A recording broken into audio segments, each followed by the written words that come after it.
நல்ல மேய்ப்பன் குரலை கேட்டேன், நாளும் பின் தொடர்வேன். தோளில் அமர்ந்து கவலை மறந்து, தோளில் அமர்ந்து கவலை மறந்து தொடர்ந்து பயணம் செய்வேன், தொடர்ந்து பயணம் செய்வேன். எனது தலைவன் இயேசுராஜன் மார்பில் சாய்ந்து சாய்ந்து மகிழ்ந்து மகிழ்ந்திருப்பேன்.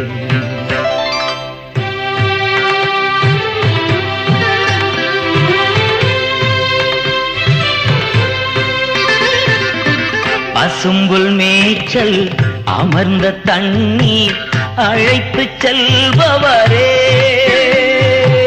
பசும்புல் மேய்ச்சல் அமர்ந்த தண்ணீர்